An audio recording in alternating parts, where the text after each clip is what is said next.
that maybe the only ones that haven't been to AMAX is Barbara and Destiny and probably George, the first one. So welcome. We're glad you're here. We've been having a good time. We've already had our first one was on finances. Our second one was our massage therapist that came, and that was pretty cool. And tonight it's surviving. Not just surviving the times, it's how to kill a bear, gut it, fillet it, and smoke it. And Rhonda wants to practice shooting before she goes out, okay? So Patrick's going to teach us tonight to become Navy SEALs, and that's going to be pretty cool. I asked Leilani, I said, you didn't bring your 357er strapped on tonight? And she said, no, not tonight. So, but it's pretty cool to watch. I have to brag on her.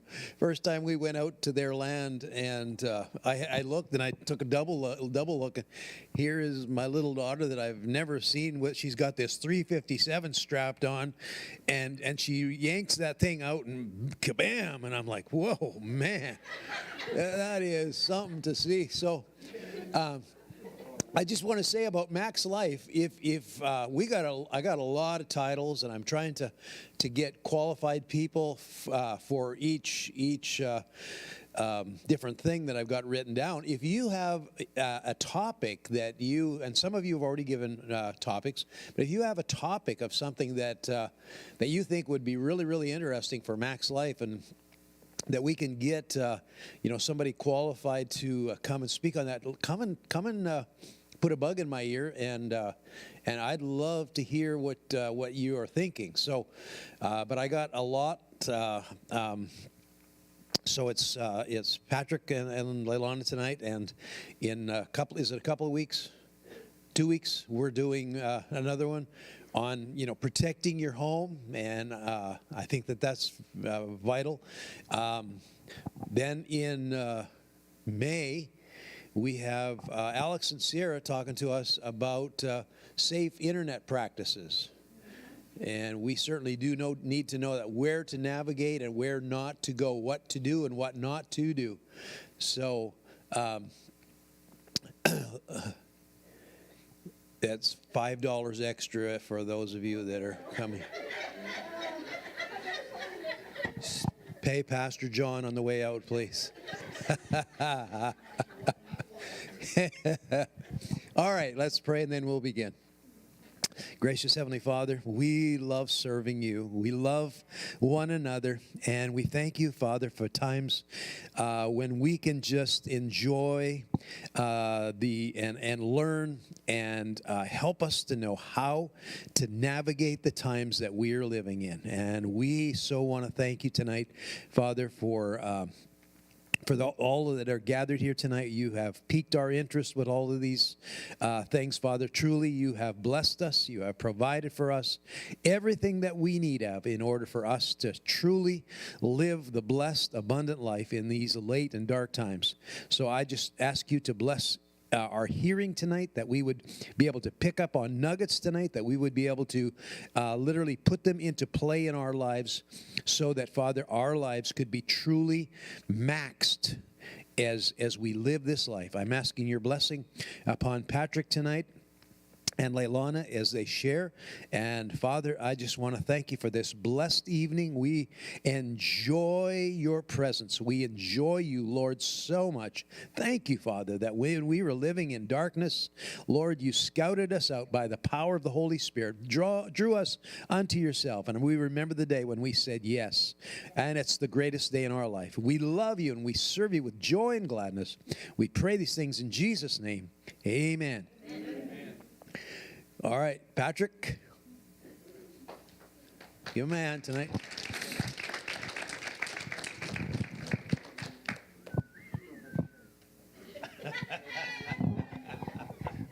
Everybody likes my camouflage. This is a normal attire for me. If you don't know me that well, this is what I wear all the time. Sit there right there. Hope it don't fall over. So a lot of y'all may not know much about me. I'm the guy that sits back there. You see the top of my head. I don't really talk much. I don't like getting in front of crowds talking, but we're getting out of my bubble today, and we're going to do this. You got a bar stool or something, yeah? I get comfy then. But so I've been hunting, fishing, camping for probably almost 40 years. I know I don't look that old, but yeah, I'm a lot older than I look. Ever since I can remember, I've been crawling around in the woods, camping and hunting and fishing. Where are you going with that? Oh, thank you. So I've got a lot of knowledge and a lot of experience over the years. My dad taught me a lot of things. My grandpa, my uncles. I was in the Boy Scouts for a long time, so I learned a lot there as well. I've just, I don't know, I've got a lot of skills that I've learned, and I like to pass them along because you never know when you might need them. You know, there's a little, one of the slogans we had when I was a kid was always be prepared. You never know what's going to happen from day to day, whether it's a tragedy of some sort or where you have a flat tire or whatever it is. Always be prepared, at least the best you can. So I come up with some stuff. It's not all, you know, survival in the wilderness. You know, some of it's just daily things that you need to know. One of the things in the world we live in, as crazy as it's getting, a lot of active shooters going on nowadays. Yep. So what do you do? You know, a lot of people don't know what to do. A lot of people just panic and freak out, and that's never a good thing. One thing when you're in a crisis situation, and I don't care if your car breaks down on the side of the road and you're in a blizzard, or if it's an active shooter, or if it's a fire, keep your calm. Stay calm. Don't freak out, because that's when you start making bad decisions. If you have a clear head, you think straight. You have a messed up head, you make stupid choices, and that you will pay for. Not that they're going to be bad, but it could be because you're not thinking clearly, rationally, and all that stuff. So if there's an active shooter to go on, we have training at my work twice a year. We have to go through this stuff. I work in aviation, so we have a lot of safety stuff to go over, but the active shooter we go over, it's called run, hide, fight.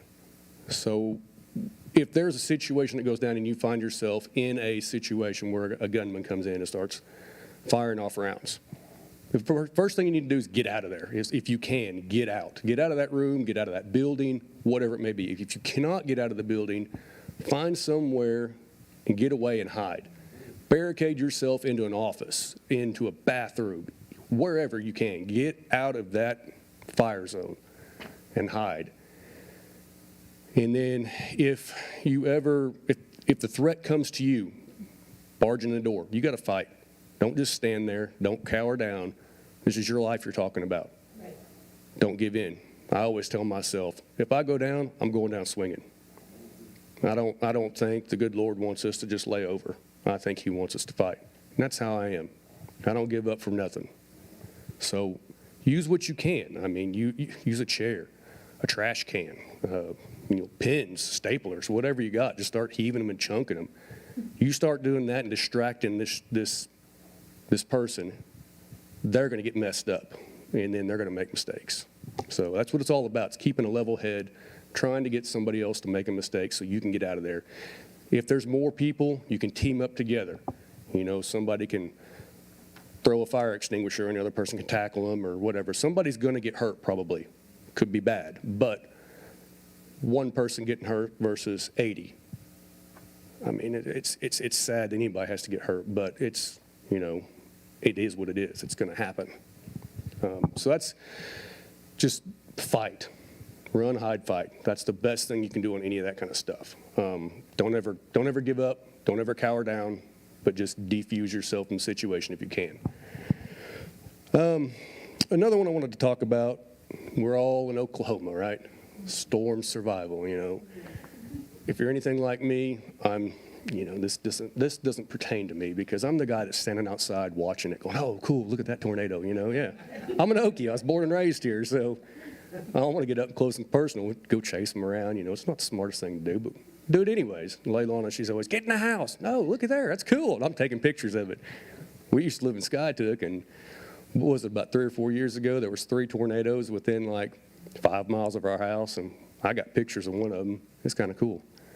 She's all freaking out. Get in the house, get in the house. I'm like, no, that ain't coming near us, Look at that. Taking pictures with my phone. It's pretty cool. But that's not the smart thing to do. I'm not really that intelligent. So on the surviving a storm, I mean, like when it comes to tornadoes, if you're an Okie, you're born and raised here, you already know. I mean, it's bred into you. You find shelter, get in the middle of your house, get away from windows and doors and all that stuff.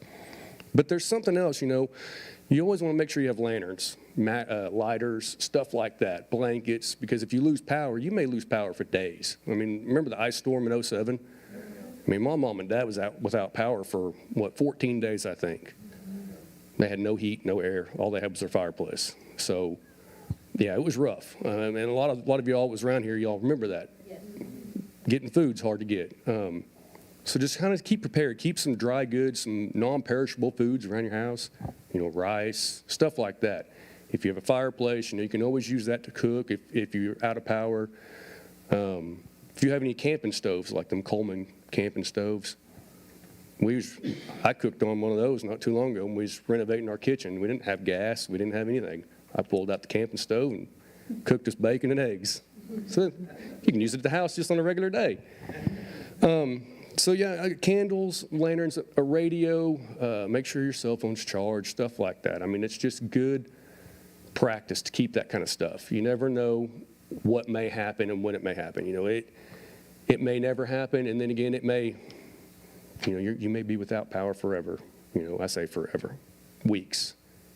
So yeah, a day is forever sometimes, in the day and age we live in, you lose power for a couple hours and everybody's having a panic attack. Oh my gosh, no TV, no cell phones. Oh my gosh. It's not the end of the world.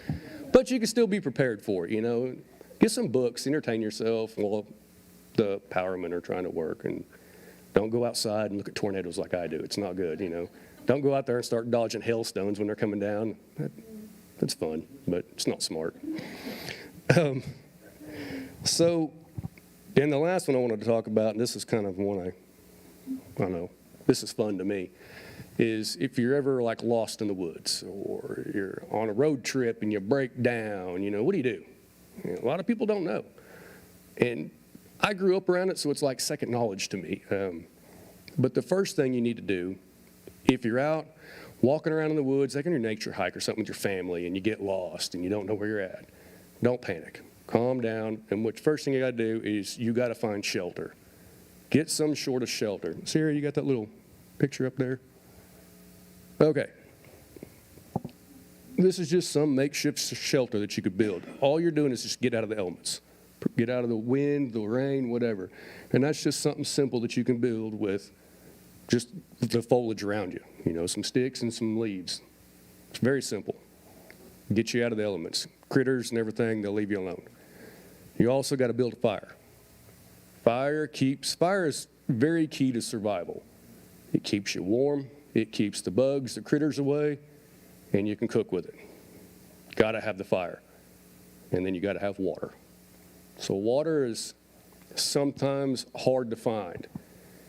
You can get water from different places, streams, lakes, whatever, but if you're kind of around nowhere with ponds or nothing like that, what do? You can actually get water from the air, like the humidity in the air. So you all know around here, you get fog, gets dewy and stuff like that. Well, you can actually dig a hole and put a cup in that hole. And if you have some kind of like plastic, a tarp, or just something, what you do is you stretch it across that hole and you put a rock in the center of it, so that rock's kind of weighting down into that cup. All the dew and moisture collect on that plastic or that tarp, and it drips down into the cup. You're not going to get a lot, but you'll get enough to stay alive. It depends on how much humidity's in the air and stuff like that. If it's raining, you can catch rainwater and bottle it up. So, and if you do stumble across a creek, a pond, a lake, or whatever,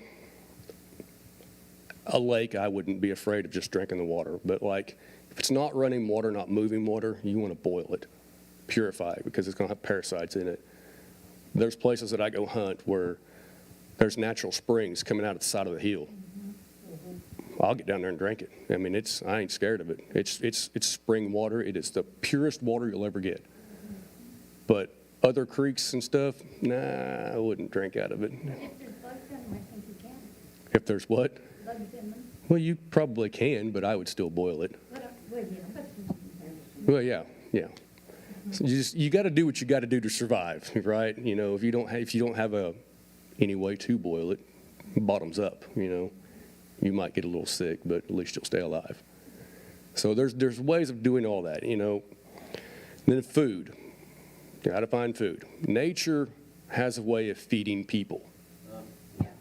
So there's berries out there you can eat. Now there's some berries that are poisonous. I personally have not come across any poisonous berries, so I don't know what they are. Everything I come across you can eat. Just what I call hackberries, little huckleberries, what they are. You can eat those. Hickory nuts, you can eat hickory nuts. There's all kinds of stuff like that you can eat out in the woods. You can actually eat acorns. Now, if you're going to eat an acorn, you have to soak it in water for like 12 hours because it's got some kind of acid in it, and it'll give you a headache and kind of upset stomach. But you can eat acorns. That's kind of different. Acorn. Yeah, acorns. Us Okies call them acorns.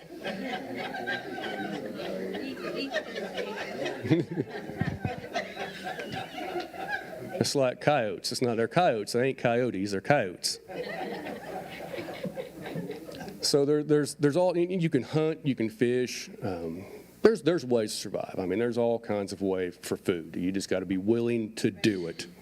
And then stay calm. I mean, that's it. Stay calm.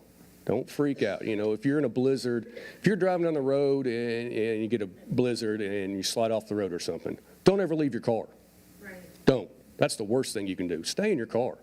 Somebody's going to find you. It might be days. It might be a week. Stay in your car. Because you get out of that car, that's bad news. I mean, you're from Canada, It gets cold out there, and that car will protect you.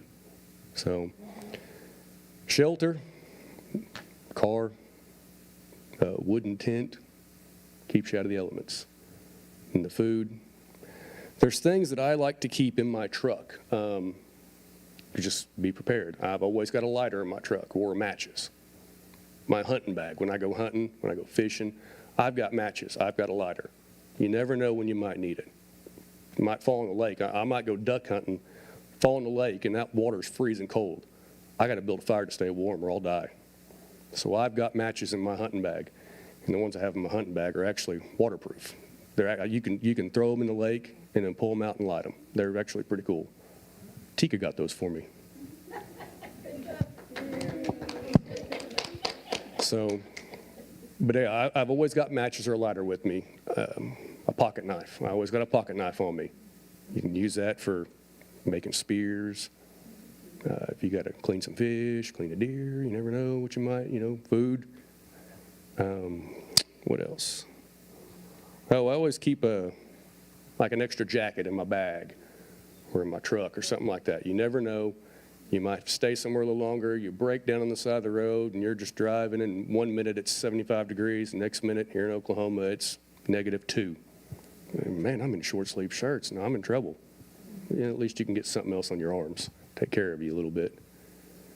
When it comes to building fires, there's a lot of people that don't know how to build a fire. I can demonstrate that someday. We should do another camping trip again. That was actually a lot of fun. Oh, you got your little? Okay. So, but I can teach you all how to do that kind of stuff. I've actually have a video, and I can't show it in church, so it's kind of graphic, but how to skin a deer, if you don't know how to do that. Remember that? Yeah. I killed a deer one time. I had a GoPro, and I took a video of it, and I showed it to Leilana, and she's like, oh, I can't believe you're showing me this. It's like, you never know. You might need to know how to do this. I might be gone sometime, and, you have to provide. So it's on video. It's on a memory card now. So, but, I mean, there's yeah, I did. I was like, there's the heart. Boom, boom, boom, boom, boom, boom. I'm weird like that. But, yeah, I mean, I can show a lot of people a lot of things. There's only so much I can actually tell you. So we'll have to do that, get a camping trip together, and we can go over a lot of stuff. I keep fishing line in my truck just because I'm a fisherman, but I've always got fishing line in my truck. There's always hooks. That's just how I am. If something happened to me and I was out in the middle of nowhere, I could survive for months easily. It wouldn't bother me. I might go a little crazy just from not talking to anybody, but that's okay. I'm a little crazy anyways. So, anybody got any questions? I mean, that's kind of the gist of it. Come on, ask some questions. Well, California, they tell you to get a big trash can and put all this stuff in it kind of around your house. If you had those tornadoes here, we had earthquakes out there, so it would work the same way, you know? What do you put in the trash can? You put water and... Oh, yeah. You have like a survival kit. Yeah, we've got something like that. We got some like rice in there and dried goods and stuff like that. Yeah, bottled water. Yeah. That's always a good idea to have around the house. You never know when you might need it.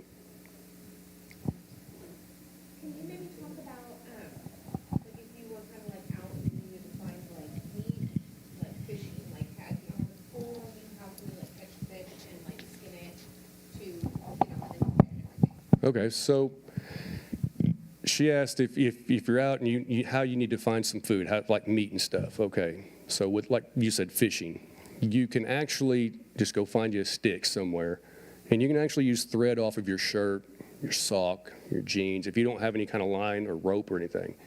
And you could use that, just like old-fashioned, like old bamboo pole. I don't know if any of y'all ever used a bamboo pole. I did when I was a kid, you know, kind of made me feel like Huckleberry Finn or something, but you can use that. The hook, what you'd have to do is you have to get creative for a hook. I mean, you'd have to use something off your zipper or anything you could find that's metal and sharp. If you have a necklace jewelry, you could use that. And then when it comes to bait, well, you got earthworms everywhere. You just got to dig and find them up. When it comes to cleaning your fish, all you got to do is you just got to gut it, and it's going to be nasty. If you've never done it before, you just take your knife and you split it right down the middle, and you take your fingers in there and clean it all out. Yeah, that's the easy way to do it. And then you can just cook it like that with the skin on, and it won't hurt it. Just cook it with the skin on. You can scale it, and then when you get ready to eat it, take all that off. The skin and stuff will help protect it from burning on the fire, so you don't char your meat. That's kind of the easiest way to do it. You can flay them if you want, if you've got the time, but most people are really hungry and they'll just eat around the bones. That's what I would do. Yeah. Tell them about when we went camping a few years ago, and you and Leilana prepped food so that we didn't have to prep food when we were there. You had all the food already prepped and everything, and you know. Yeah, that's when I made a bunch of deer chili, and we went camping, and I made a bunch of deer chili the night before, and so all we had to do was really much heat everything up. It was kind of nice. I made, 2 big old pots full of it, and then we had breakfast burritos and stuff. We made everything kind of pre-hand, and then just heated it up on the little camping stove.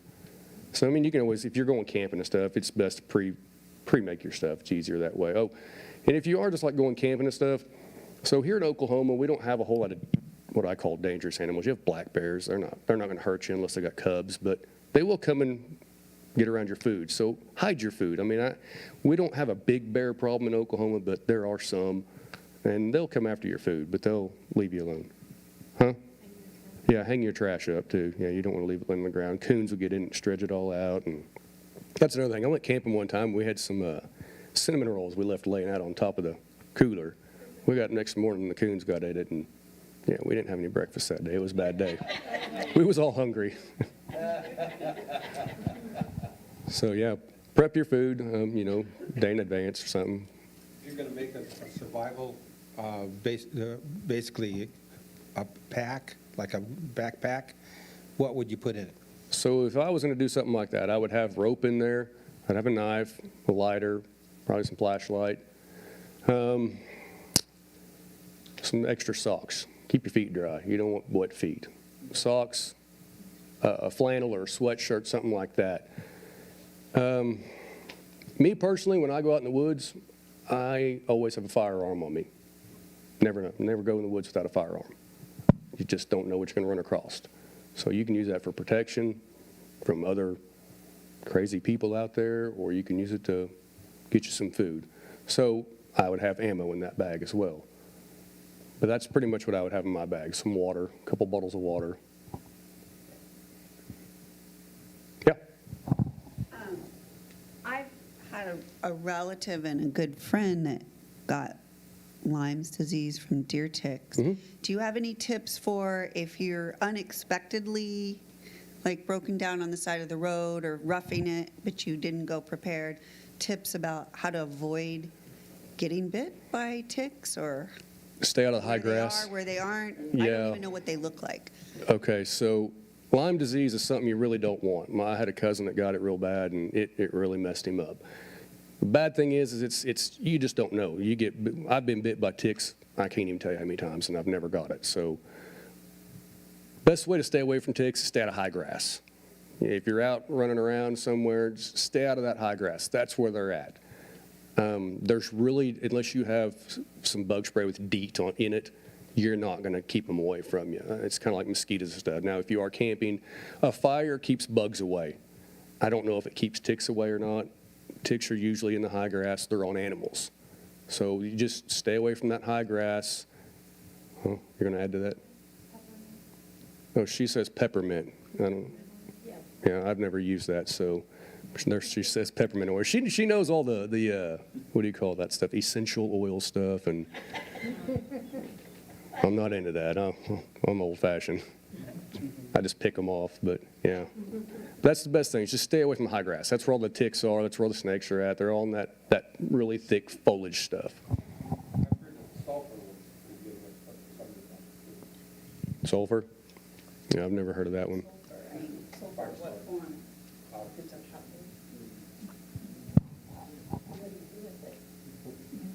You can put it on your legs so they don't go up. There you go, that's your picture for you, Tim.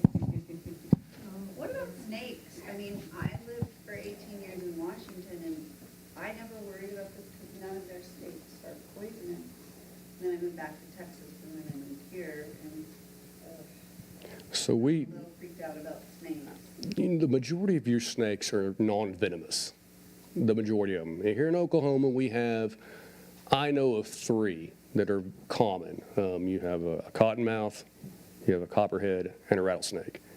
The best way to tell a venomous snake, now there's only one snake that I know of that is not fall into this category, that is venomous. All venomous snakes have a heart-shaped head.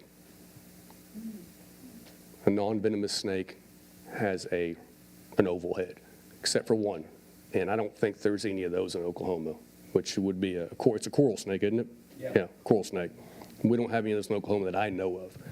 But the 3 big ones here are cottonmouths, copperheads, and rattlesnakes. So look for that diamond-shaped head. If it has a diamond-shaped head, most of them snakes will leave you alone. They're not going to mess with you if you don't mess with it. You go poking around it, then it's going to come after you. But I'm out in the woods. If I see a snake, I go the other way. I don't mess with it. Are the snakes here mostly in the woods, or is there issues with snakes in the residential area? We just killed a snake yesterday.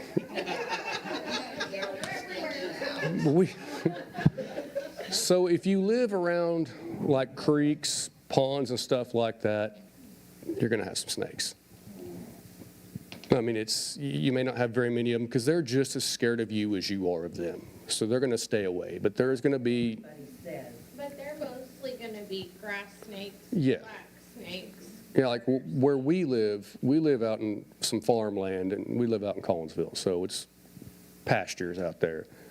And we got king snakes out there because people out there have chickens and whatnot. So you get them old king snakes, what I call them, just black snake, chicken snake.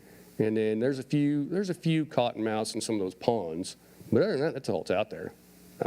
You go down the road a little bit, there's more wooded areas. There are going to be some copperheads and a few rattlers and stuff. For the most part, they're not gonna. Yeah, they're not going to mess with you unless you go messing with them, for the most part. I'm really scared of snakes and bears. Oh, my. Really, really scared. Will fire keep those 2 things away? Yeah. Animals hate fire. Any kind of nature does not like fire. That's why a fire is essential when you're out. You keep fire going all night long, and critters will stay away from it. They don't like it. It's not natural. I always heard when you go hiking, I always want to be the first one, because I heard somewhere, I don't remember where, but when you're walking, the first one startles the snake, and then the second or third one is when they get bit. Oh, No, I've never encountered anything like that. First to the very last. And I heard the one in the middle is the one that's gonna get. I'm usually by myself, or maybe just 2 or 3 of us out there tromping around. So That's great. You know how to start work on your sleeping bags? My dad used to do it in the army. He used to put a rope around it, and them Fascinating. snakes won't climb over it, because they don't like that sticky rope on their belly. yeah, that's an old Western. What do you call that? A wives' tale? Yeah. But that has to be a horse hair rope. Yep. Yep. By the way, that's ticks up there. Yeah. Don't put a snake picture up. Oh, come on, Becky. Those are all ticks to me. I mean, they all look the same. They all do the same thing. Yeah, you need to learn the Now- poisonous ones. With ticks, concerning ticks, I don't like. we used to burn them off. We'd light a match, Yes, blow it out, Mhm. and then touch the tick, yep. because you don't want the You don't want that head staying in you. head staying in you. When you touch it with a hot poker or whatever, It pulls its head out. release, Mhm. and then you can squish it, whatever. We used to have fun with the ticks. Yeah. You can also use if you got any rubbing alcohol, put some rubbing alcohol in a rag and put it on there, and it'll pull its head out because it can't breathe, and it kills it too. Yeah. But yeah, if you ever pull a tick off, make sure you get its head. That's the most important thing. Get its head, because it'll. I've been told it'll grow back, but I don't know if that's true or not. You know, kind of like a lizard, you cut its tail off and it grows back. I don't know, but that's when if you leave the head in there, it'll get infected and all that stuff. It's not good. Can ticks get at you through your clothing? No, they go under your clothes. Yeah, so if you're out walking around the woods, tuck your pants into your boots or like into your socks or something. Or you can actually put a rubber band or something around there, because that's what they do is they crawl up your boots or your shoes and they get up in your socks and they come up that way. Or they'll fall off the trees or high grass and they'll get up and they'll crawl around and they'll find a way to get up under your clothes. Kind of like chiggers. I mean, And you call all this fun? yeah, it's entertaining to me. It's not so. I mean, I love to go out in the woods, and that is where me and God get really close. That is my sanctuary. I go out there, and there's no humans. It's just me and Him. So that is my peace. That is my. I don't know. It's hard for me to explain exactly what it is for me, and that's why I enjoy it so much, because I have no distractions. It's me and the Lord and nobody else. That's right. Even it doesn't matter if I'm hunting, fishing, I'll go out there, just sit there and just watch trees, watch the birds, watch the animals. And that is my, I don't know, it's my thing. It's what I like to do. It's my peace. I tell everybody at work it's my therapy. I have a question. Yeah.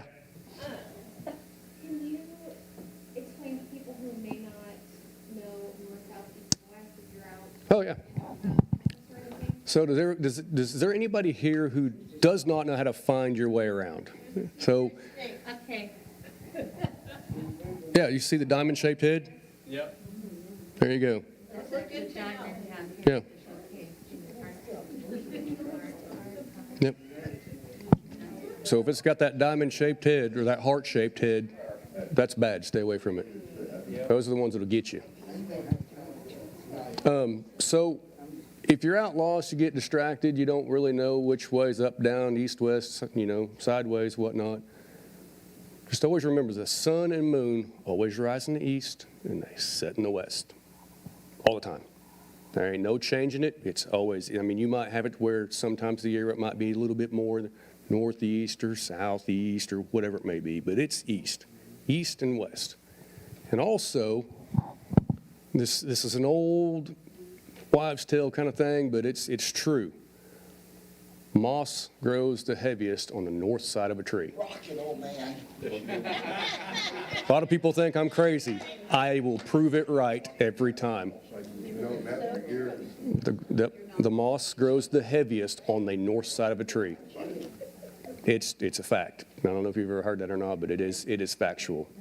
So if you're ever lost and if it's cloudy and you're like, man, I don't know which way north is, go find a bunch of oak trees and start looking at the moss on them.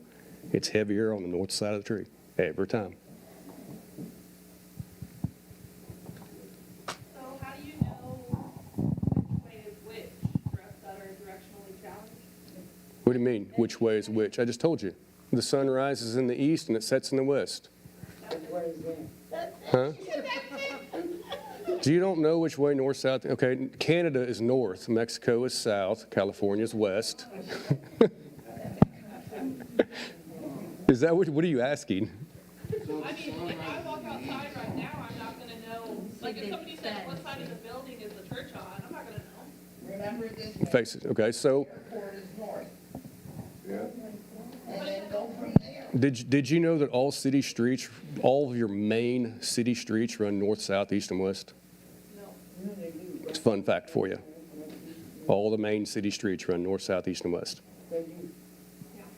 So that way's north. So Elm runs north and south. Yeah, 81st, 71st, east and west. east and west. Every city's like that. Every town, every city, your main. Now, I'm sure that you get some of them really big ones. They got some that are, cattywampus and whatnot, but your main city streets run north, south, east, and west. So, can you help them with it? So, the direction is a T. Okay, so which way am I? North, east, south, Okay. west. What I used to do when I was younger, how I figured it out was never eat soggy waffles. That's how I remembered it when I was a little kid, and it's just kind of stuck ever since I was a kid. So north, south, east, and west, never eat soggy waffles. Compass. A compass is going to be round, but it's going to have a T Yep. in the middle of it. Yep. Yeah. Yes. I was just gonna say, seed ticks are just really, really small, Mhm. and you really have to look for them. But the other thing I was gonna say was, for the mental thing, I saw Tom Hanks on a movie where he was stuck on an island, and he used a soccer Castaway. ball, so you might want a soccer ball in your survival. Yeah. You might want a soccer ball. Wilson. Wilson. Yep. Isn't it good to always wear a hat too, like for ticks and stuff? Well, I mean, yeah, they'll get up under it. I wear a hat just because it keeps the sun off your head and out of your eyes and everything, and it also helps keep your body heat in. That's another thing, when you're out camping and it's cold and everything, if you've got something put over your head, put it over your head. It'll help keep your body heat in. You lose 90% of your body heat when you sleep out the top of your head.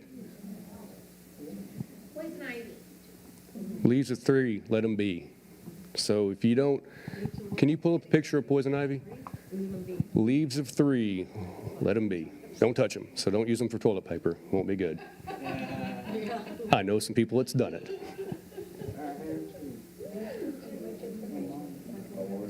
What was the thing you said about the leaves? Leaves of 3, let them be. Yeah, so that's poison ivy right there. Right there. That's what poison ivy looks like. We have a lot of that around here. That and poison oak. Oak's got 5 leaves. Can you pull that up? What's the purpose? I don't know, other than make people itch. Yeah, to irritate people. Don't burn it either. I know somebody that burned a bunch of that stuff and got in his lungs, and it was bad news. Yeah, he was hurting for a while. What is the distinctive thing that you look for there? Just the shape of the leaves, and they're always on 3. There's always 3 on a stem. Now, I always say, look at your hands. So you'll have one hand like this, one hand like this, and you got your thumb, and you got the 2 leaves, Yeah, there's a better picture of poison ivy. and then in the middle, you Yep. A lot of poison oak Mhm. is, 5 leaves. it has 5, but it also has, a lot that I've come in contact with has, not stickers. Oh, yeah. You know what I mean? Yeah. Vine. Mhm, yeah, it's all viney. A lot of poison oak goes up on trees. You'll see them vining up around trees and everything. Most of your poison ivy doesn't vine out like that. Most of it's just like little plants like that. But your poison oak will vine out, go up trees and fences, and yeah, that's. As far as I know, it does. I'm not allergic to it. I've rolled around actually in poison ivy before, and I didn't get it rashed out or nothing. So, I guess everybody's different. That's poison oak. So everybody's different, but yeah, it's gonna make you rash out. You'll be itching, and the best thing to do is, they say don't scratch. get a, some calamine lotion or something and rub down, or what is it, Camp Ophanique or whatever. And don't take a bath. Yeah, or Goes on the water and it just, I had to, after my head, don't take a bath. You can take a shower, but don't. Don't sit in the water. Yeah. That spreads it. Yeah. Yep. Somebody told me vinegar will take like the itch away, other than like ice and cold compress, cold stuff. Somebody told me vinegar will take it away. I don't know. I've never had it. I've rolled around in poison ivy before one time and didn't get it, so it was either I'm not allergic to it or it's just the grace of the Lord that said, no, you don't need it. But I've never experienced it, to be honest with you. I've caught it before because people burned it. Yeah. In my life. Yeah, you don't want it that I way. did a shot before too, because it got into my. Mm-hmm. You don't have to be close to it or touch it. Yeah, if somebody's burning it, stay away from it. Yeah. Oh, the smoke of it? Mm-hmm. Yes, because it's what it is when somebody burns it and stuff. It's all it's not resin. It's oily stuff gets in the smoke and in the air, and if you get it in your lungs, it'll. Yeah. Yeah, I was in the house and the window was open. Mm-hmm. The next morning I was a monster. Yeah, it's bad stuff. Why don't people burn it? A lot of people don't. Well, that's about the only way to get rid of it is to burn it or spray it and poison it. But a lot of people don't know that they're burning it. Right. And that's a lot of people just. Wrapped around. Yeah. Limbs, Mhm. tree, People burning brush and they don't even know it's there. Yep. I'm back to bear. Hmm? I'm back to bear. You're back to bears. If you see a bear when you're out and about, what are you supposed to do? Get a picnic basket. Hey, boo boo. I got the picnic basket. No. So, when it comes to like your grizzlies and your brown bears, I can't answer that because I've never encountered any. But here in Oklahoma, we have black bears. Them black bears are going to leave you alone. They're not going to mess with you unless they got cubs with them. I've heard of some stories where people have encountered the cubs and the mama decides to come after you. Don't run because they're going to catch you. I mean, if you are going to run, make sure you're running downhill because their body weight cannot go downhill. They're too top heavy and they're going to roll. They're going to lose their balance and go. So if you are going to run from one, go downhill. But other than that, I mean, the best thing I can tell you to do is play dead. Ball up in a ball, cover your head up, and take it. It's in the fetal position, yeah. Get in a fetal position, cover your head up, and get ready for a beating because, yeah, you're not a threat. It's gonna bang you around a little bit. What is that? Yeah. Yeah. No, this is serious bear safety. Well, hey, that'll work. Because if I had one attacking me, I'm just going to shoot it. But that's me. I mean, that's one reason I carry a firearm when I'm in the woods. Yeah. Green? Yeah. What about climbing? Did they do trees? Could you climb up a tree or did No, bears can go. No, bears can climb trees. Bears climb. Yeah, it's like cougars. They climb trees too. Yeah, mountain lions, they'll climb trees. And we have those here in Oklahoma too. We have black panthers and mountain lions here in Oklahoma. Oh. There did see one up there, but Oh, they're I was told they were up there. yeah, they're here. Mm-hmm. They might have trees. Yeah, they are spooky. They are very spooky. What is? Panthers, mountain lions. Yeah, it's if you've never heard one in person, the best way I can describe it is it sounds like a woman being brutally murdered. It is very creepy when one screams. I had one happen when I was out hunting a handful of years ago, and it sounded like it was right behind me, and I could not get out of the woods fast enough. It was creepy. Makes the hair on the back of your neck stand up. Because it was just about dusk. I mean, you could see, but you couldn't see. You know what I mean? You could walk out of the woods without a flashlight, but you probably should have turned one on. That's kind of how dark it was. And that's when the mountain lions and the cougars come out. Was when it's dark. That's when they do their hunting. Yeah.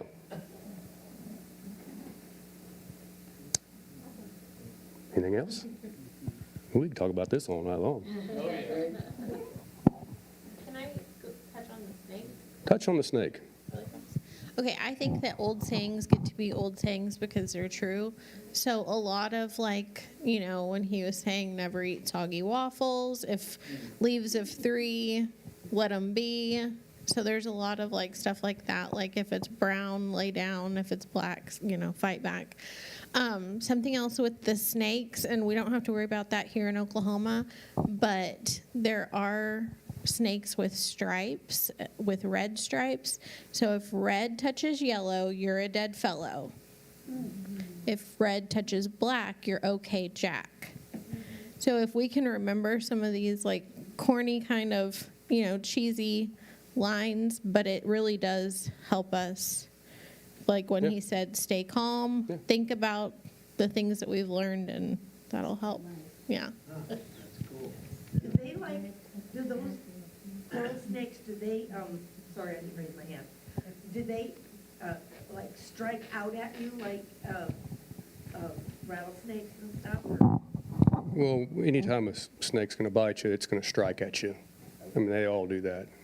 But some of them, like I said, most of them are not venomous. There's just a handful that are. And certain times of the year, so I come across the copperhead this last year when I was out muzzleloader hunting, and it was, I don't know, it was probably 30 degrees. It was cold, and it was out. It wasn't very big. It was maybe about yay long, but it was very stagnant. I wasn't 6 inches from it because I didn't know it was there at first. And then I saw it actually move. Well, and then idiot me, that's just the way I am. I go get a stick and start messing with it. I'm like, look at this guy. And it was so cold and it was not staying warm that it could hardly move. It was just very slow moving. It was not trying to attack my stick or anything. Of course, so me, I just kept on playing with it and making it mad, and that's just what I do. No. It wasn't hurting nothing. I felt bad for it because it was cold outside, and he was just trying to find a warm place to go, and he couldn't get there. Of course, I made him mad,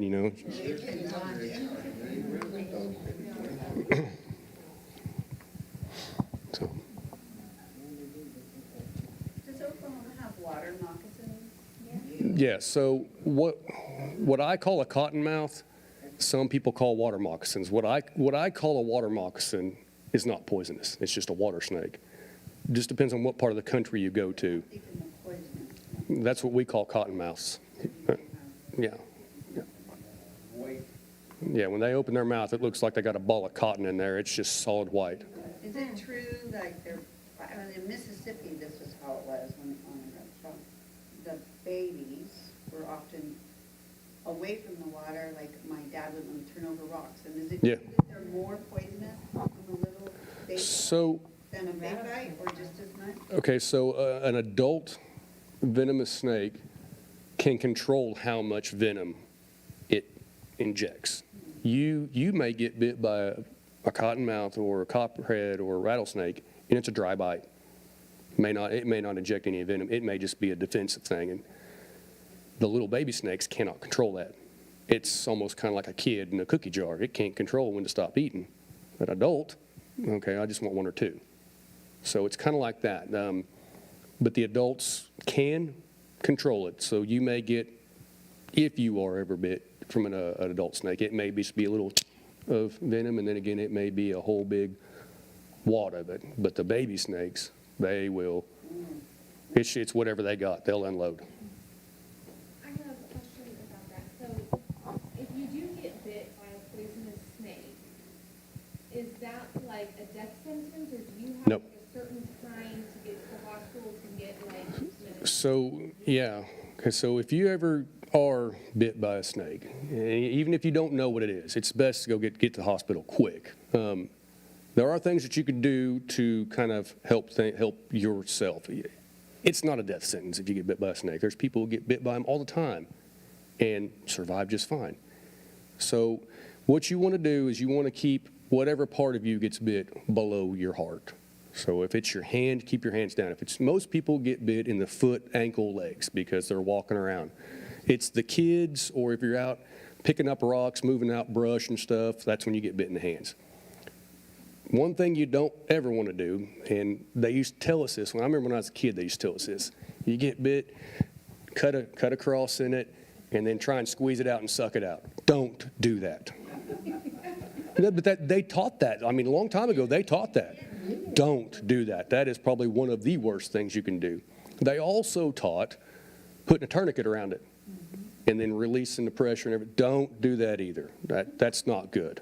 Just keep your heart rate down if you can. Try and keep your heart rate down. Stay calm. Keep the infected area below your heart and get to a doctor. Get to a hospital as quick as possible. Or get on the phone and get a hospital or an ambulance or something to you. You need to get medical attention. You know, if you know for a fact that it's a non-poisonous snake, you don't need to worry so bad. I mean, if you get bit by a garter snake or something, I mean, it's not a big deal. You might want to go get checked out for an infection or something, but, you know, it's not going to kill you. My neighbors. Yeah, and if you do get bit, what's going to happen is, like, let's just say you get bit by a copperhead. They're going to take you to the hospital. Your arms or wherever you get bit, it's going to swell up, it's going to turn black and blue, and it's going to be ugly, and it's going to hurt. But they're going to give you antivenom, is what it is. And it's actually venom. Huh? Yeah, not all hospitals have it, so they may have to get it brought in from somewhere else. So my neighbors all tell me, you know, there are good snakes that, you know, eat rodents and all of these things. And that's wonderful, but for me, any snake is, any snake, it needs to be a dead snake. Right, yeah, a lot of people have that. That's my interpretation of a snake, so. You know, like king snakes, what I call king snake, chicken snakes, black snakes, whatever people call them, they're good snakes. They eat copperheads. Yeah, I mean, they eat poisonous snakes, so. I never live under my house. Yeah, they're not going to hurt you. They're not going to mess with you. They're for eggs. That they will keep the poisonous snakes away. So if there is such thing as a good snake, it's a king snake. You know, when I looked up there and I was showing this, it was no bigger than my finger like this. Mm-hmm. I mean, I know it wasn't a worm, because when it saw me and I saw it, I mean, it had no legs. It swirled away so fast, what kind of snake is that? Have you ever seen it? Well, I mean, could have just been a baby snake of some kind. Now, there are a few. It was really flattened. It was really weird looking. There's a few sidewinders that are here. I've only seen a couple here in Oklahoma. Those are kind of cool looking to watch go down the road. Have you ever seen one? Yeah, they're cool looking. I don't know. I like watching them. But I don't know. I'd have to see it. Doctor, you know what else I noticed because I didn't have a lot of snakes, and thank God I never really seen a poisonous one, because the ones, I mean, I would see snake skins that long in my yard. And anyway, I noticed though when I did come upon a rattlesnake at her house. And it was scared of me that I was a victim. Yeah. I mean, when it saw me, it... If you're out walking around in the woods, just make lots of noise. Stomp your feet, just kick leaves around, because they're going to feel the vibrations and they're going to get out of the way. 9 times out of 10, they're going to get out of the way. So just make all kinds of noise. And that's the same thing with any other kind of critter in the woods, whether it be, you know, mountain lions or bears or whatever it is. When you're out there, don't be quiet. You know, just kick stuff around. Have a conversation with whoever you're with. Critters will leave, because they don't know what you are, and they're just as scared of you as you are of them. And that's 9 times out of 10. When people get attacked, that's what it is. It's because those animals they're defending themselves, or they're defending their young. If they've got cubs or, you know, babies with them, they're defending them. Do you know anything about poisonous spiders? Brown recluses and black widows. I step on them. That's about all. I don't do them 8-legged critters. The other critters I don't mind, but the 8-legged ones, Let's put some pictures up. I'll go pick a snake up and carry it off, but I ain't do a spider. Yeah.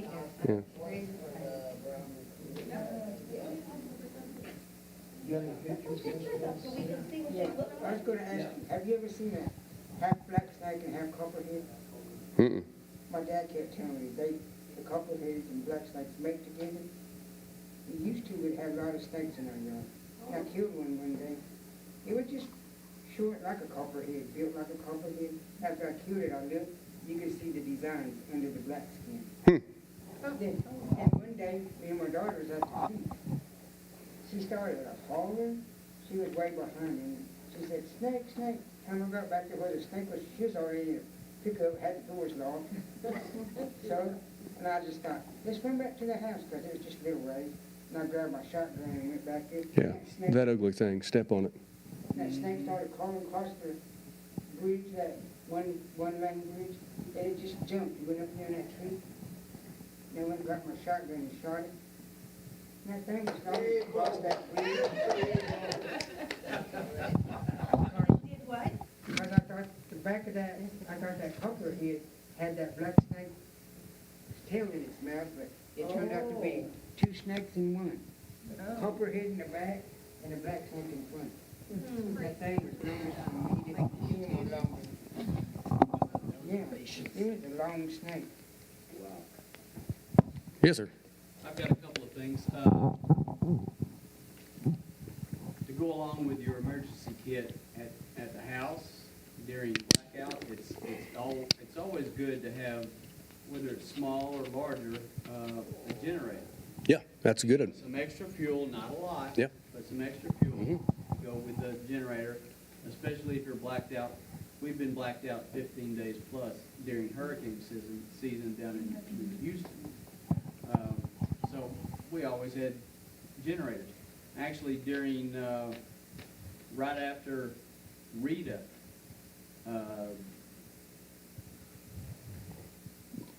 my praise and worship leader, he said, and we were in southeast Texas, and Rita came right through the heart of our town, but and it was supposed to be, it was scheduled to come in and hit Friday evening, Saturday morning, and so Wednesday night, there was only 5 people at church, because pretty much the whole town evacuated. But my praise and worship leader said, I'm going to go with you. I want to go with you. I want to follow you. I said, well, look, if you follow me, you do everything I do. Don't think about obeying laws of the land at the time, Yeah. okay? Because you're going to see me. Yep. I'm not going to wait for the traffic and Yep. all of that. But he said, we talked about it, and we thought, well, we've got relatively 3 days, give or take, day and a half, to get to anywhere in the United States to go to church on Sunday. That's what we were thinking. And I said, where do you want to go to church? And he thought about it, and he's been leading praise and worship for years. He said, I want to go to, I don't know if you've ever heard this, but I want to go to Church in the Now up in Tulsa. Willie George's church. That's where I want to go. I said, all right, we'll go there. Church on the move. Church on the move. Church on the move. But every Lowe's, Home Depot, supply house down around the whole Houston area, they were already sold out of everything. Yep. So I got up here and I called one of my associates. I said, dude, I'm up here in North Oklahoma, give or take. I'm going to go by Home Depot. I'm going to go ahead and grab all of the generators, all of the chainsaws, all of the equipment that goes with chainsaws. That's another good thing to have. Yep. If you find the need. But, we brought generators back. We distributed them to different people.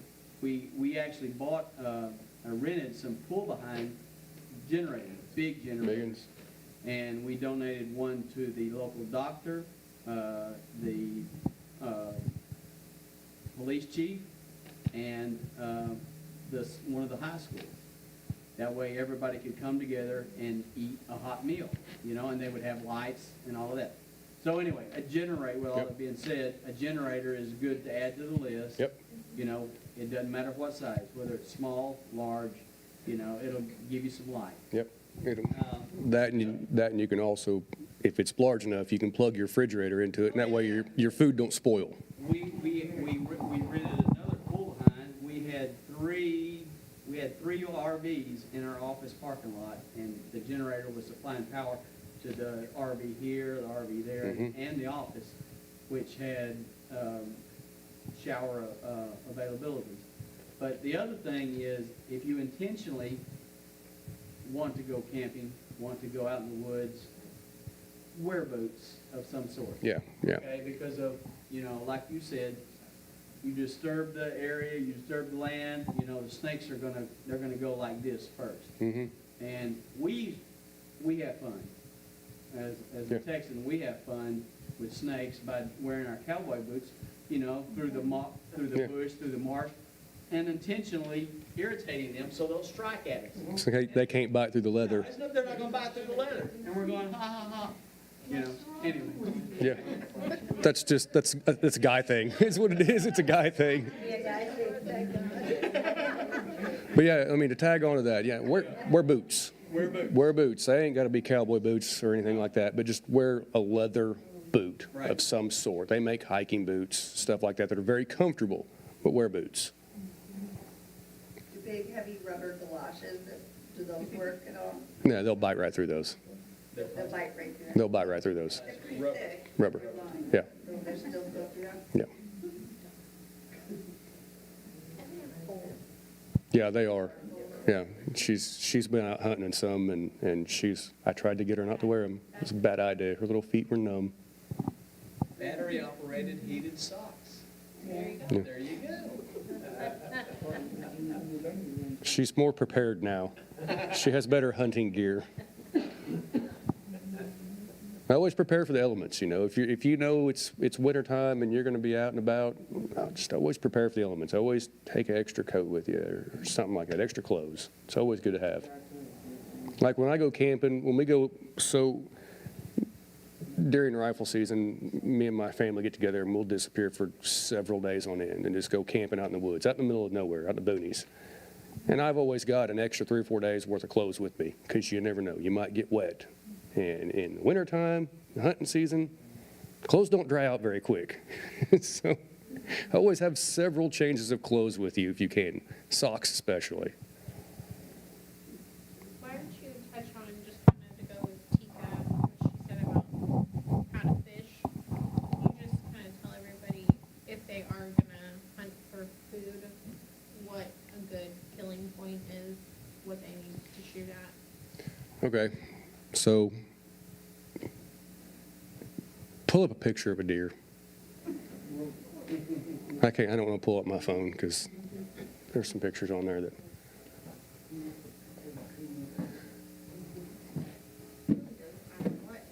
No, it's right here. Bam. That's where all the vitals are at. Okay, so that's a good one right there. So that one's gonna, this one is gonna taste a heck of a lot better than this one. Oh, yeah. So, but it's hard to pass this up. You know? So I would probably drop him and then drop her real quick, but right behind their front shoulder, right there. So right here is where you want to go. I mean, any animal, if you can, because that's where all the vitals are at. Their lung, their heart, everything's right there. Less suffering. So not in the head? Unless you're a crack shot. That's not really that easy to do.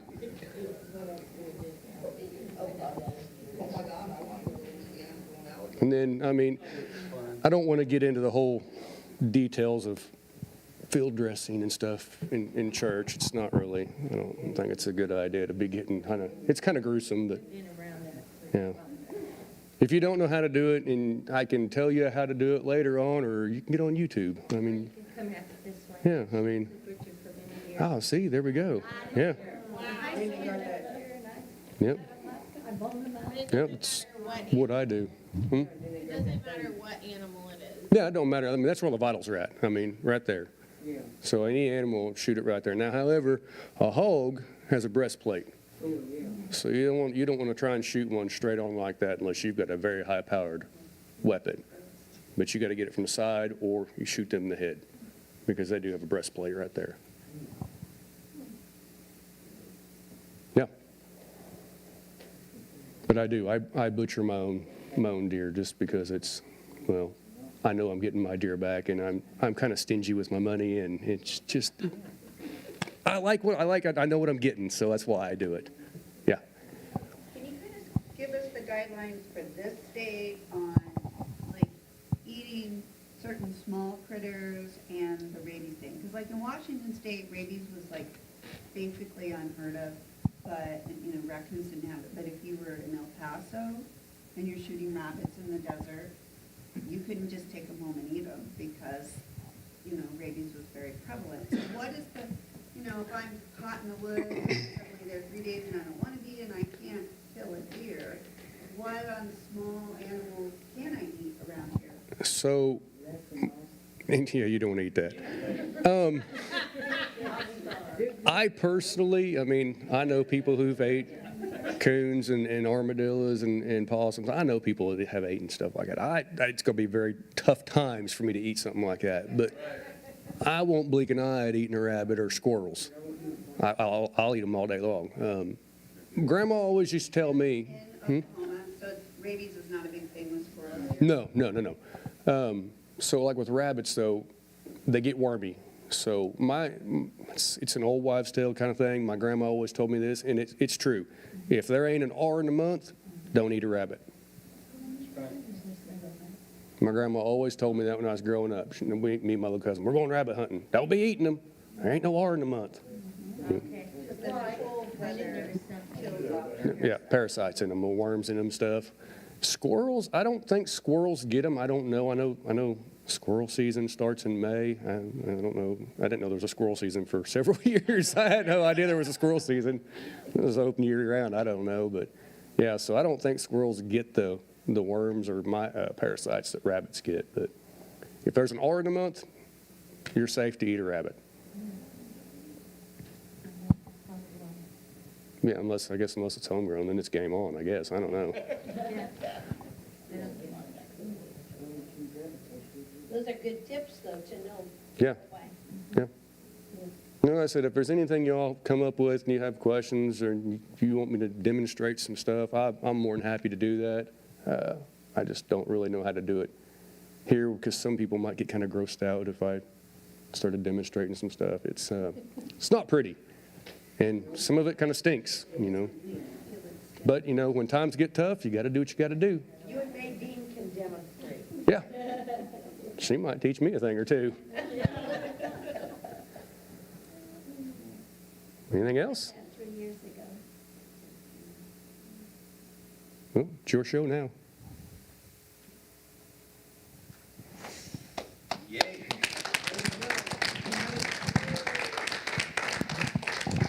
Thank you, Patrick. One thing I was thinking, one thing that Mama and I, kind of just over and over to our kids, keep your pantry full. Keep your pantry full. Patrick was talking about, you know, canned goods and stuff like that. Pardon me?